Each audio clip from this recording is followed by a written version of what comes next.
False flag operation جو کہ پہلگام واقعے کی صورت میں بھارت کا اپنا ایک رچایا ہوا ڈرامہ ہے،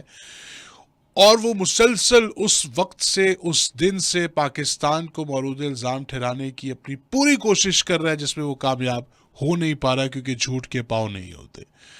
لیکن آپ یہ دیکھیں، آپ یہ نیوز کے اندر اور اس کے بعد کے واقعات کو جانچنے کی کوشش کریں کہ پہلگام واقعے کی آڑ میں Bharat, India, R S S, B J P اور مودی سرکار کی جو ایک انتہا پسند سوچ ہے، وہ مسلمانوں سے اور خاص طور پر مقبوضہ کشمیر کے نہتے کشمیریوں سے کیسے کیسے بدلے لے رہے ہیں، اور کس طرح سے وہ ٹارگٹ کر رہے ہیں، صرف اس بیس کے اوپر، اس بنیاد کے اوپر جو کہ وہ ثابت ہی نہیں کر پائیں گے، جو وہ نہ ثابت کر رہے ہیں، نہ کر سکتے ہیں، نہ کر پائیں گے،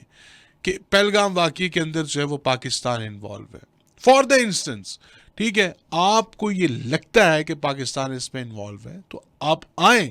آپ اس کے ثبوت پیش کریں، آپ اس کو ثابت کریں۔ یہاں سے تو بھائی اس واقعے کی مذمت ہو رہی ہے،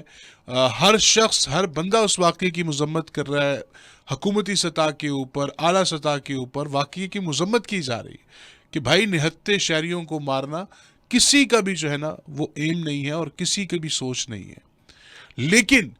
یہ جو انتہا پسند سوچ ہے آر ایس ایس کی، جو بی جے پی کی، اب ان کی کیا ہی آپ بات کریں۔ اب میں وہی آپ کو کہہ رہا ہوں کہ جس طریقے سے یہ خاتون اپنا رونا رو رہی ہے کہ 41 برس وہاں پر رہنے کے بعد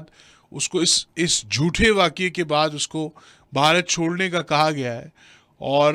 وہ اپنی 2 بیٹیوں اور اپنے گھر بار کو چھوڑنے پر مجبور ہو گئی ہیں، تو ان کے یہ الفاظ ہیں کہ بھائی جناح کا 2 قومی نظریہ جو ہے وہ آج سچ ثابت ہوا،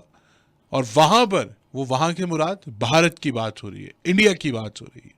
کہ وہاں پر انتہا پسندی جیت رہی ہے اور انسانیت ہار رہی ہے۔